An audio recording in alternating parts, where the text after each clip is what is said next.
I cannot stress more strongly at this moment, UEFA and the footballing world stand united against the disgraceful, self-serving proposal we have seen in the last 24 hours from a select few clubs in Europe that are fueled purely by greed above all else. Aleksander Ceferin is furious. The UEFA President leading opposition to the Super League. It's the breakaway by 12 clubs that's dividing football, and we'll go in depth on Sport Unlocked.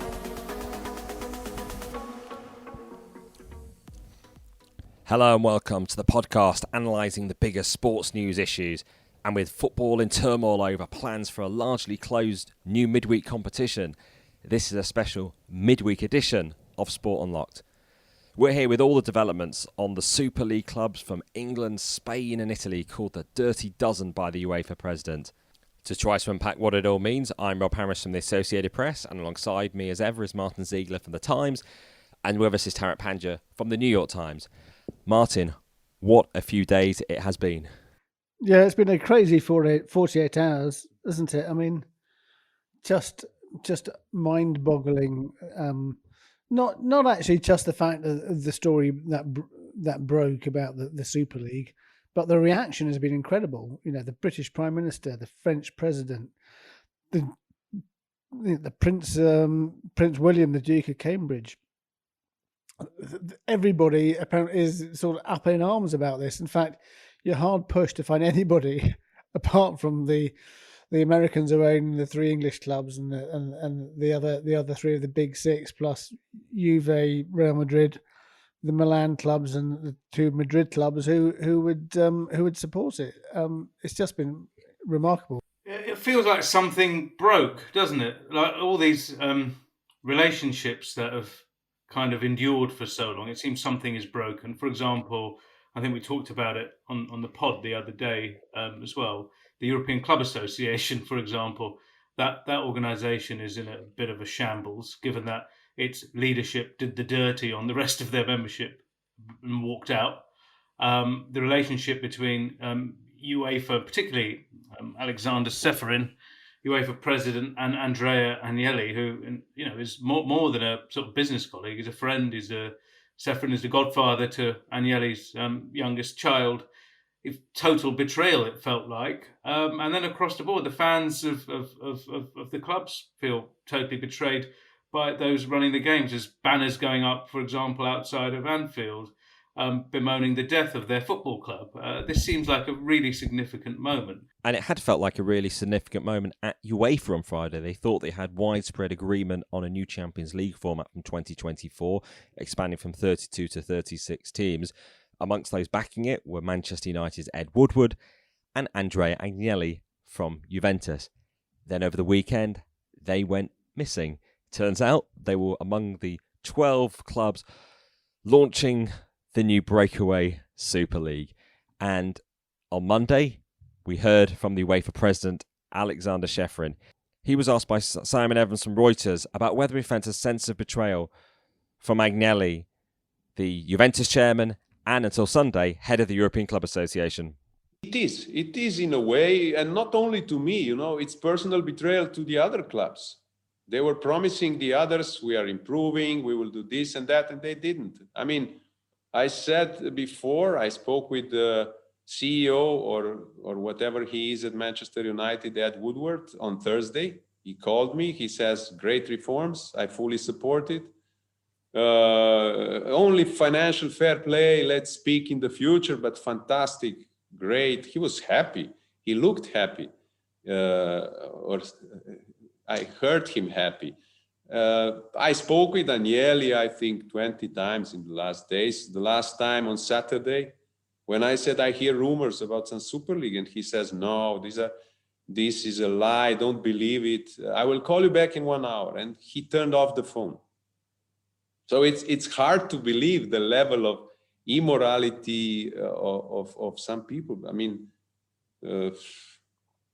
I'm very surprised, and all my colleagues are surprised. And when we speak to the clubs, they're shocked. They couldn't believe it. So we have what we have, and football will not be solved sold to I call them dirty dozen. What do we make of Ceferin's role in this and the tone of language that he's using? Is he wanting to seem like he is the hard man? You know, no one can sort of cross swords with him, and he's really taking the fight to the clubs. Is this posturing and the fact it's ahead of a climb down, or what? You know, what do we make of the tone of Ceferin's language? The fact he's going so stridently against these clubs in public. No, well, it's his style, isn't it?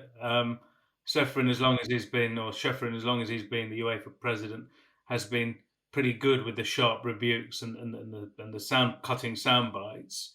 The issue is whether he's able to get what he wants out of this. And don't forget, he was elected on a platform and re-elected on a platform of really standing up for the small and middle-sized clubs, the small and middle-sized FAs, the ones that are going to be most damaged by this. So he's almost backed into a corner in a way. He has to defend what he believes in. And, you know, listening to him today, there was a hint of emotion. There was a sense that he felt betrayed as well, wasn't there? That I think he seems to have a good sense for the public sentiment as well. He always seems to say the right things. Whether he's able to accomplish the right things or do the right things is a different matter, but he's able to get a sense of what most people want, and he'll try and push in that direction. Whether he's going to be able to pull this off. What do you think about his negotiations over the last year? He seemed to be closer to the clubs than the leagues, right? And what did you think here? Okay, that was the criticism of him, actually, that he was too close to the clubs, people thought. And as it turned out, he perhaps wasn't close enough. Keep your friends closer, your enemies closer, perhaps, is the thing you should have listened to.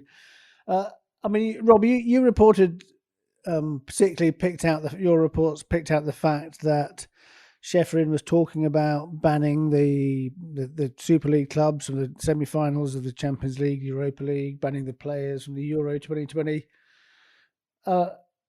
What do you actually think is the likelihood of that happening? Because I mean, Ceferin was talking tough, but I mean, they're going to have to speak to their lawyers and see whether that's actually going to be possible. I think the lawyers are playing catch up with the rhetoric, and however tough you might want to seem in public, it has to be borne out by what is actually enforceable.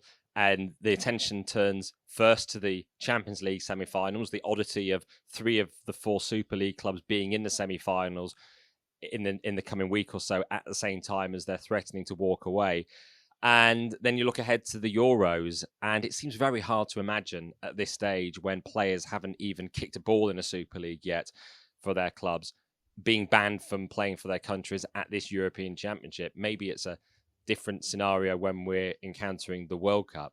But do we get so used to the status quo and resolutions eventually that it's just hard to comprehend and compute in our heads that football potentially could change forever if they really do go through with the Super League and the domestic leagues do kick out the Super League clubs? Is it just unimaginable?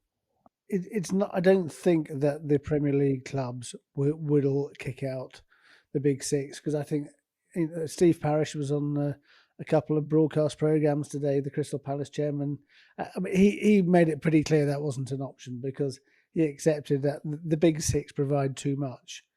But Ceferin, he did say specifically, we can do it we can do the Champions League with you or without you. There's plenty of other big clubs in Europe. I'm not sure he's correct, but it's I think it's more of a possibility than it would be for the Premier League. What about this idea that if this league goes ahead and these guys don't get kicked out, they stay in the domestic competitions, the impact is still seismic, right? The value of a Premier League without, say, a top 4 race, the value of the Premier League with 6 teams that are so much richer than anybody else, that might not play their best teams maybe in the Premier League because they're going to focus on this Super League. What does it say to the value of those competitions across the board? There's going to be what's the interest like from TV companies? Because one of the things exciting the Premier League in this closing stage is the battle for fourth place. The fact so many teams could still make the Champions League, the fact that West Ham could. And if you suddenly remove that top four race to qualify for a Super League, then you are taking some of the drama away, aren't you? And therefore some of the value in terms of the television rights and the desire of people to watch them. I suppose you get the oddity, like what happens if they blew the domestic league and actually tanked the Premier League and you've still got the teams in the Super League? It may be hard to imagine, but actually the Super League becomes the priority, and what you get relegated from the Premier League, you're in the Championship, and you're still in the Super League. Yeah, it's slightly ironic that Jose Mourinho was sacked by Spurs, presumably because Daniel Levy thought that a replacement could have a last push to get into that Champions League full spot. At a time when actually what they what Spurs have put their name to is a closed competition where you don't have to do that. Let's just run through the format for those who have lost track of it all.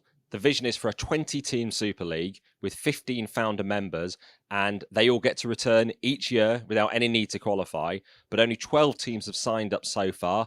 The 6 from England: Manchester United, Manchester City, Liverpool, Tottenham, Chelsea and Arsenal. From Spain, the 3: Real Madrid, Atletico Madrid, Barcelona. And from Italy, Juventus, AC Milan and Inter Milan. And crucially, none from Germany or from France. So no Paris Saint-Germain, no Bayern Munich. Why do we think Bayern Munich and Paris Saint-Germain haven't signed up? And Bayern Munich have put out a statement really going against the plan. I think because of the ownership structure of the German clubs, it's more difficult for them. I think with Paris Saint-Germain, Nasser Al-Khelaifi, that he also chairs up beIN Sport. He's got some pretty big TV contracts with the UEFA. Qatar classically tries to stay on all sides of every fence when it comes to politics. So that probably doesn't surprise me either. I actually think, going back to the German model and the response this has had from the British government, and they've announced this review of English football, and one of the things they're going to look at is the German model. Should that be brought into English clubs more widely, where you have a majority of the shares have to be owned by the supporters effectively? I mean, that would be a sort of huge departure, especially with the way Premier League clubs are run. But to me it just shows quite just how deep the feeling runs against this, when you have free market conservative politicians looking to effectively interfere in the free market of football. Why has it come to this now, Martyn? You've covered Super League threats for so many years. Why is this one happening, and is this more real than anything ever before? Well, the fact there's a website and there's more concrete plans points to that. I just think it's one of those no going back moments.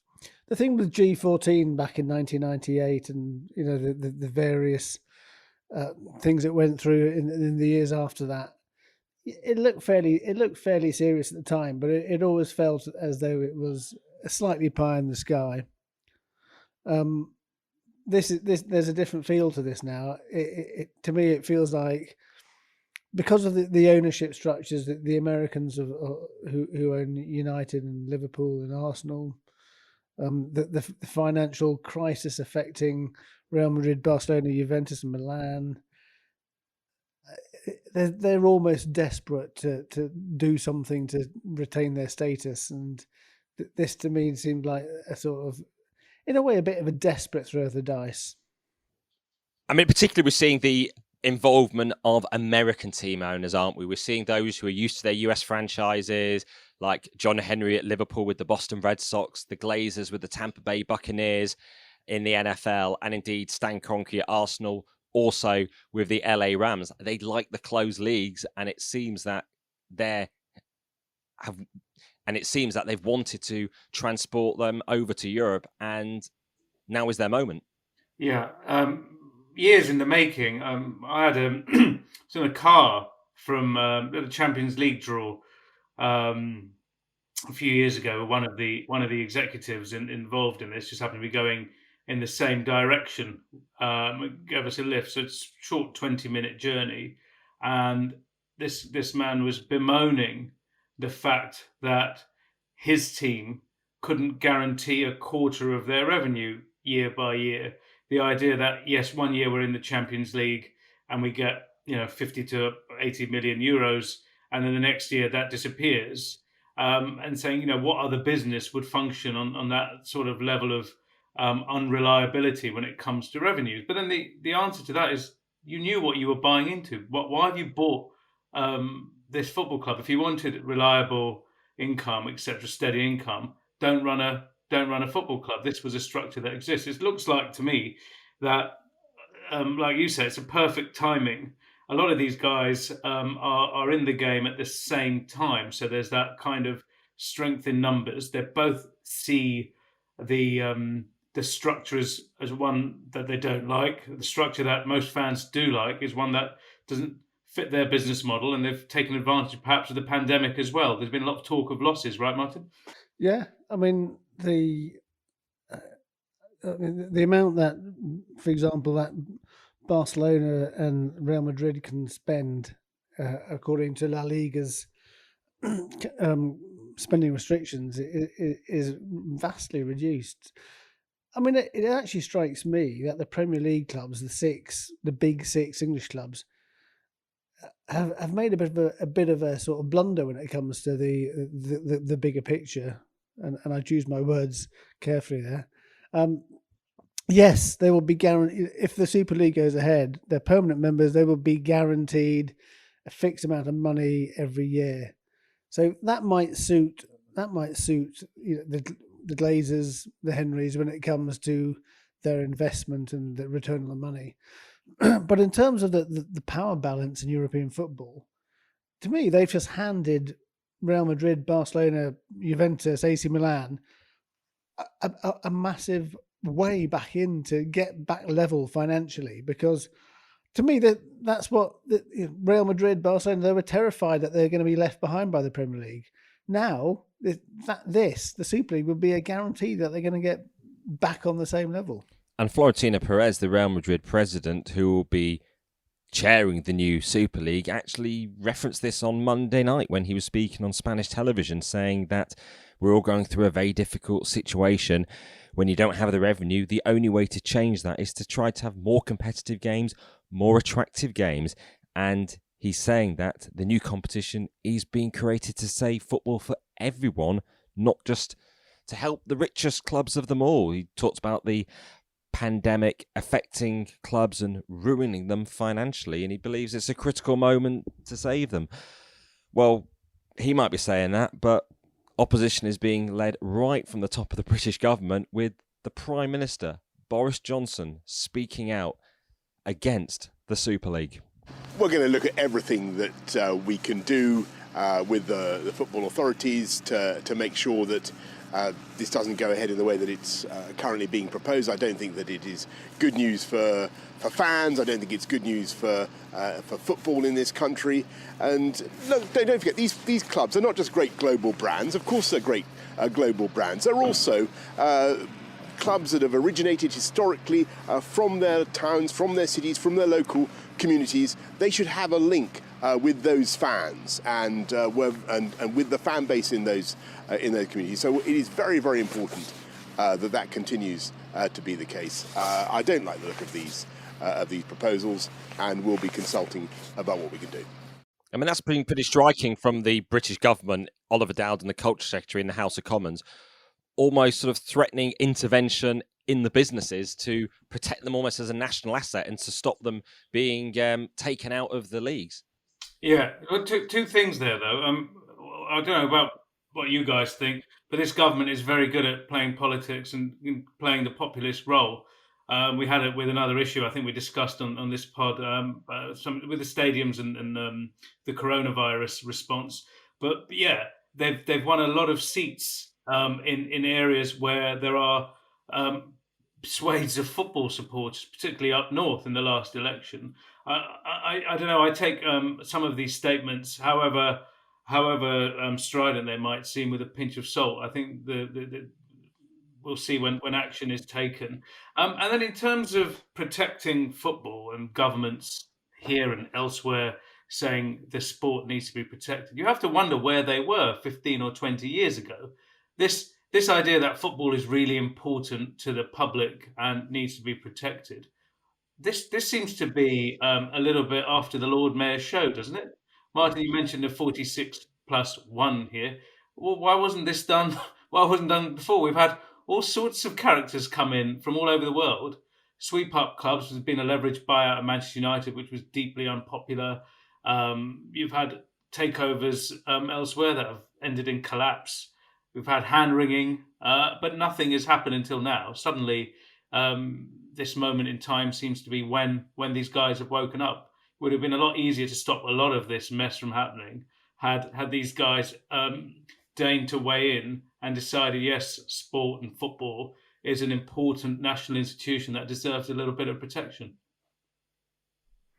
Yeah, I mean, in the past, it has to be said, the Premier League have always been very anti any sort of measures restricting ownership of clubs, but we to the detriment of many clubs, and not specifically the Premier League, but certainly many in the English Football League. We've had some absolutely terrible owners, and that's always been down to the free market. So I just think you're right. There is a degree of political opportunism here, and it's not just a conservatism. It's a curse of politicians generally, that they will leap on a bandwagon if they think it's going to get them more votes. We've not discussed FIFA. Now, FIFA President Gianni Infantino has been linked with World League talks with Florentino Perez, the Real Madrid president, who is now the boss of the European Super League. The FIFA statement on Sunday didn't seem that condemnatory of the Super League. No, it didn't, and it was less aggressive than one that they published, I think, in January when we reported the leaks then about the Super Leagues, and it was interesting. And it seemed to be full of caveats. One of the big ones, if you look at the second paragraph there, a bit nerdy, but if you look at the second paragraph there, it says it wouldn't support an unsanctioned closed breakaway league. This competition is not a closed breakaway league. It's got this space for 5 extra teams. It doesn't say how these teams will emerge, but it does say that they're going to have they're not going to be permanent members. So, judging by what FIFA have said, perhaps this is okay. And let's also think about what Gianni Infantino has said and been doing over the last couple of years. He's wanted and has got a 24-team club World Cup, the World Cup for clubs. It was supposed to be this summer, the first edition in China. He wants that to be held every 2 years. So far, he's got a deal for every 4 years. He also wants feeder teams to be fed in from not just from Europe, but from around the world. So he wanted this idea of super leagues elsewhere. He's committed to one, or at least pushing one in Africa, in order to have contenders, or at least not whipping boys from Africa who can play in the in a Club World Cup. He'll probably want the same elsewhere. And he has been speaking, we could say secretly, or they could say privately, with these people pushing the European Super League. So I'm really interested to see what he says. He's due to speak at the UEFA Congress. Those words might come out after this podcast is run. Aleksander Ceferin seems to suggest that Infantino promised he'd say something strong and condemnatory. Let's wait and see. This is, this has been a sort of 48 hours where there's been developments just throughout the day, throughout the night. We didn't get the Super League announcement until I think it was at around about 11:30 p.m. on Sunday night. anyway, so I covered that. Woke up this morning at 7:30, about 7:15. Had a text message from a contact with a copy of a letter from the Super League saying that they'd already taken legal action. And I thought, that's a fairly good story to start the day off. And then I noticed you'd already filed it 45 minutes earlier, at about 6:15, Tariq. What's going on? Well, Tariq only had to tweet it. I had to write a full story. I had to get round to bashing lots of words out while barely awake.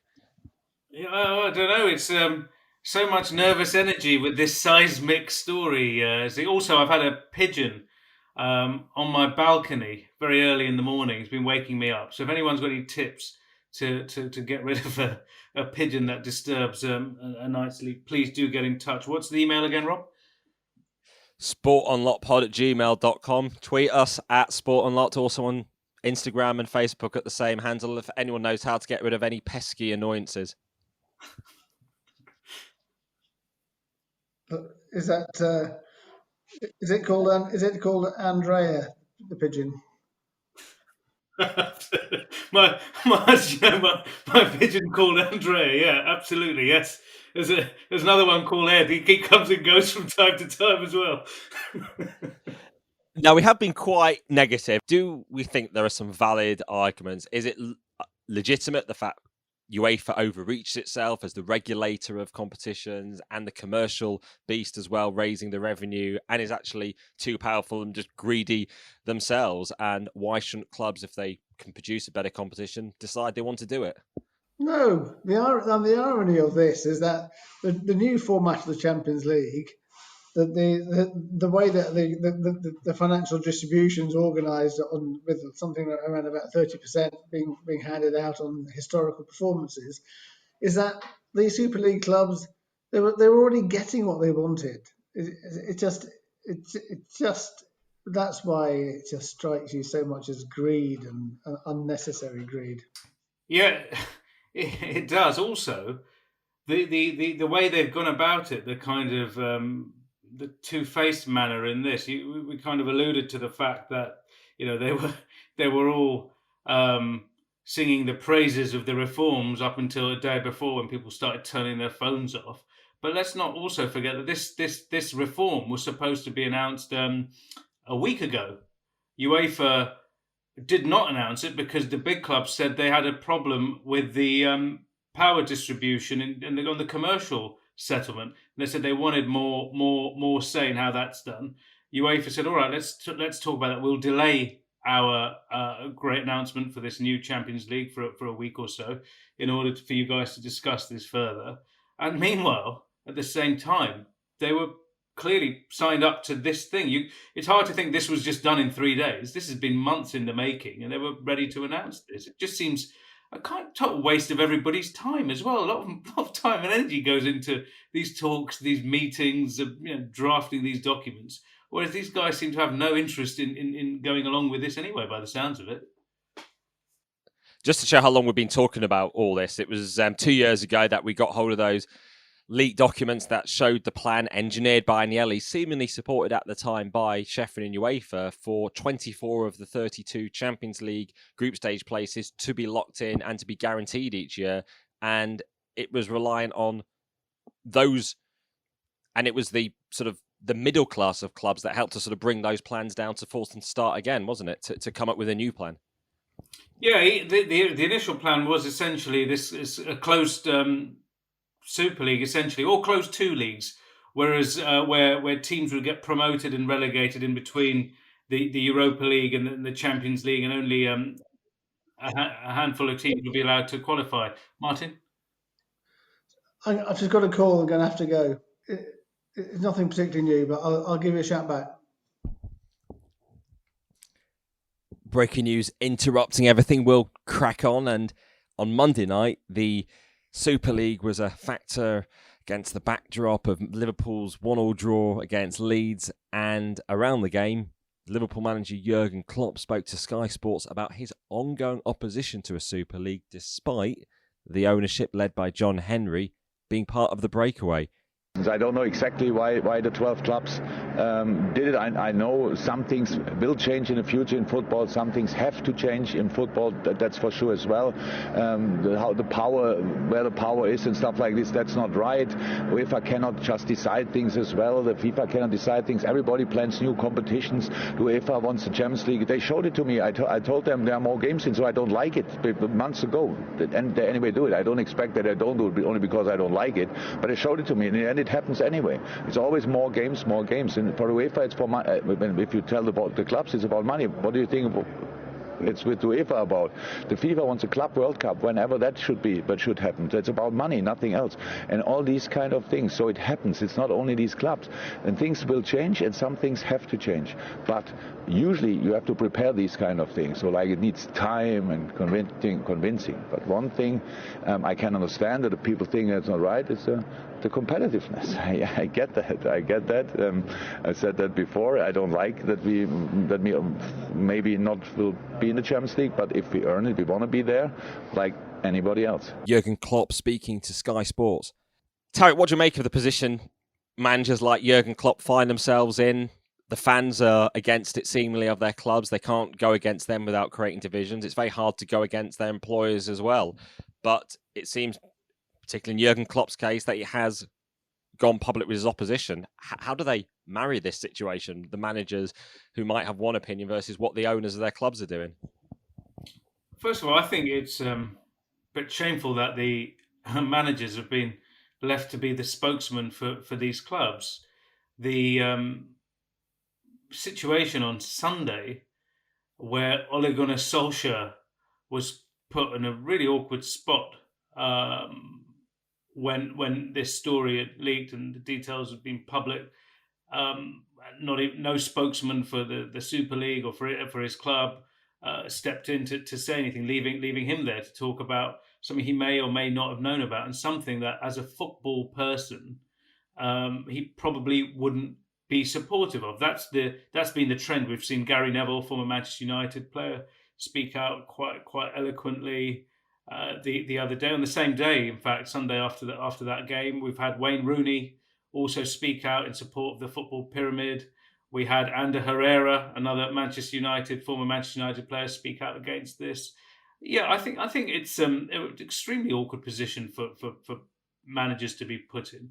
Rob, what do you think of the fact that we've had two situations now? We've had Project Big Picture. This was the central corporate raid on the Premier League by the big six teams, spearheaded by, again, Manchester United and Liverpool. And now this, where Manchester United and Liverpool and their owners are again at the front and centre of this. And at no point have any of those owners addressed this issue, not talked to their fans or not talked to football fans generally. What do you think of that?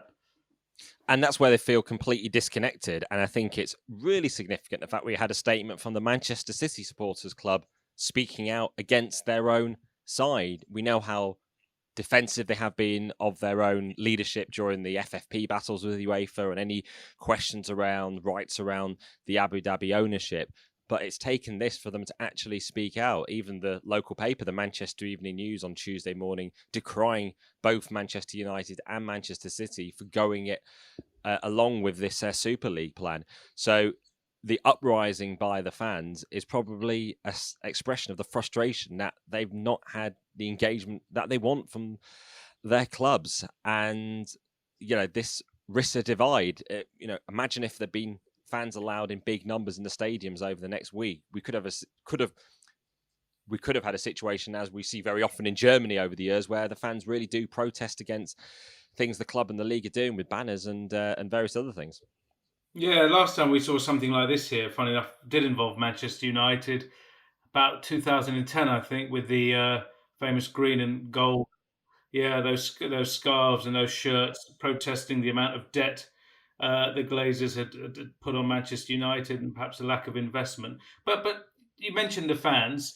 It seems like in the projections these guys have made for this tournament or this competition, the domestic fans, the match-going fans, are kind of taken for granted or not seen as particularly important. There is a sense that it's the fans of tomorrow, whoever that may be, the folks in Asia and other parts of the world, who these guys are focused on. So, however voluble the domestic fans are, these guys think they can take it because there's so much more to be sweated out of these guys overseas, and that's kind of the sad reality of this situation. I wonder how many domestic fans will now be put off. Will there be people saying, "Yeah, I really can't be giving the club any more of my money. I don't want to waste my time watching this, given what it now represents. Here, you can have my season ticket back." Rob, as for the clubs, what do you think their relationship is now going to be like with the other clubs? There was a report today that there's a Premier League meeting and these 6 aren't going to be invited. Similar in Spain and Italy, there was an uprising against the 3 on Monday night. Yeah, Premier League meeting on Tuesday where the big 6 will be cast adrift and it'll only be the 14. And interesting to see if they put a position out as well. And what's interesting, of course, in all this is the 6 who are being left out of the meeting are usually the most powerful voices within the Premier League. Ed Woodward from Manchester United amongst them, such a significant figure around the league. And yet he's cast aside. One of the other big aspects is obviously the finance of the competition. Can they deliver on their big promises? They've got the €4 billion funding, the loan from JP Morgan Chase. Then they're making big promises in terms of generating €4 billion a year in broadcast revenue. Are these overly optimistic projections? Can they be delivered on? And what is the situation if they can't do? Because they promised a lot more solidarity than UEFA currently gives to those non-European club competition playing teams. Yeah, quite a bit to unpack there. They obviously have got to a point where they've convinced JP Morgan, the investment bank, that they have a viable business plan. They're putting up the first sort of loan of $4 billion to get this thing off the ground, which will mean each of the participating founding members get a grant of $400 million. It's a significant amount of money. And then you're talking about the TV rights. You understand they've had talks for months with both broadcasters and some of the biggest platforms. You can think of those based in Silicon Valley on the West Coast, who have been broadcasting sport in recent years. So they probably think that. But your point about solidarity, I think, is really interesting. They have said that they're going to give at least they're going to give 10 billion over the lifetime of this initial contract, which is said to run for 23 years. That works out around 435 million. And you're right, it is more than UEFA currently gives in this thing called solidarity, which is about double what UEFA give. But then look, what they're taking away. UEFA at the moment is paying prize money to 64 clubs at least, right? That's 32 clubs in the Champions League, 32 clubs in the Europa League. And then they give that solidarity money as well. What else are they taking away? They're probably devaluing domestic competitions, the TV rights of the Premier League, La Liga, Serie A, etc. So the clubs are going to be down there as well. So this 400 million hardly scratches the surface, isn't it, in terms of what everyone's going to lose? They probably get more now, despite this idea of this largesse, surely, Rob.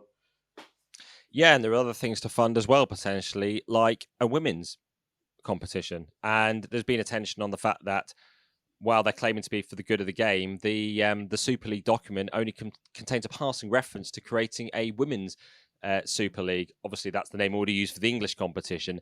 And it seems to be a sort of bit out of touch, particularly with the sort of current mood within the game, where there's a desire for increased investment and recognition of the need to grow the women's game, and also the fact that some of the strongest women's teams are not the same as the ones who'd be joining the men's Super League as well. A German team like Wolfsburg, which wasn't invited to join the Super League as it stands now, and that does create even more potential for splits because there seems to be a lack of consideration about women's football in all this. Yeah, it seemed like there was a line that was shoehorned there. Maybe someone had read the entire document when it was about to go to the printer. Someone said, no, hang on. We've forgotten something that we have to put in rather than we want to put in. And again, it's just another example of how people talk a very good game when it comes to women's football, but when it comes to delivering, it just seems still a secondary element as far as they're concerned. And you mentioned Wolfsburg, and there's Lyon as well, perennial Champions League winners. They haven't had a shout at all in terms of being a Super League team. So yeah, absolutely. I think there's holes in this as well. What about these 5 teams, Rob? Let me ask you a question. What if one of these 5 teams that are invited to the Champions League win the damn thing or get to the final? Do they say, well, look, you've had your turn this year, we're going to have another 5 in? They have to explain how you're going to recycle 5 teams who aren't permanent members, surely, aren't they? Which there's been absolutely no clarity on how they're going to even potentially achieve that, particularly, obviously, if they are untethered from their domestic leagues as things stand. So, it's just the many unanswered questions, which also is not a good way of selling it to the fans, because they've got so many questions as well that aren't being answered in public. While, as we've been hearing through the pod, someone like Aleksander Ceferin is speaking in language fans can understand when he's talking about the snakes and the liars and using such belligerent tones against the people who've been, so close to him for so long. But, as we close up, what are the next steps? What's it going to take? What prospect of the Super League being in place for next season? And thankfully, fresh from his phone calls, digging out more information, Martyn is back. Sorry about that, guys. I had 2 separate phone calls there. One from work and another from Australia, actually, which I'd completely forgotten I'd agreed to speak to them, an Australian radio station. Is this where I confess that actually anyway, I'd forgotten about one and they were calling, then I suddenly remembered we had to record this, so I had to put them off. This is the priority. I should have done that as Priorities. well. But yeah, priorities. Yeah, so it's broken. Well, absolutely. I don't know how this is going to end, but it won't end in the way things were before. We're never going to get back to that point. Be it relationships between executives, trust in football, the future of these tournaments. I think we're in a really bad spot here as far as football governance is concerned. Maybe it's a time, Rob alluded to it earlier, to talk about the structures that underpin football, these governing bodies. Rob mentioned UEFA, you can mention FIFA as well. Can you be the regulator, the rule maker, the governing body, as well as the event organizer that is competing for sponsorship money and broadcast money with leagues and teams that you're regulating? This moment to me seems like this is untenable. This kind of settlement that we've accepted for this amount of time, I think that's no longer possible. Something will have to replace this. But what I'm sure should not replace this is a bunch of rich big clubs thinking they're able to control football and dictate how it's going to be run from here on in. So it does really feel like we have reached a point of no return in terms of going back to the way the old system was. The distrust is now really rampant throughout European football, and trying to build bridges is going to be extremely difficult. Although at the back of my mind, I can still imagine one of those statements that emerges where it talks about rediscovering the bonds of football that bring people together and the football family and a peace deal, and how sometimes families might need to go through arguments to come back together for the good of each other. So, that's always linked at the back of the mind. I mean, we've covered this for so long that it's just so hard to imagine potentially a situation where everything changes forever. How significant a moment is this as we close up in the history of football? Please, you're the oldest. Thank you for that, Tariq. Yeah. I think it is the most significant moment in European club football, probably for 70 years. How about that? 70 years since the European Cup was established in 1955. I think this is the most significant moment in European club competition. Yeah, I think I'd agree with that. And also, I mean, look, this is 20 now. What if these 20 think, hang on a minute, these 10 aren't as good as us? we shouldn't be giving them all the money. We're going to end up in a really sort of vanishing point situation where you're going to go from 20 to 15 to 10, and then 5 teams who are just like the best and the richest will just end up playing each other over and over again. It seems like a crazy direction of travel, this, doesn't it? Yeah, and we'll try to keep you up to date with all the twists and turns as these Champions League and Super League talks and battles continue. Martyn, Tariq, thanks for joining me. Great to have you on a special Sport Unlocked pod. And if you're enjoying us, really grateful if you could rate, review and subscribe to us on whichever platform you're getting your pods from. And also send us your feedback and thoughts. We're at Sport Unlocked on Twitter, Facebook and Instagram. But that's all for now on this special emergency Super League Sport Unlocked podcast. Goodbye.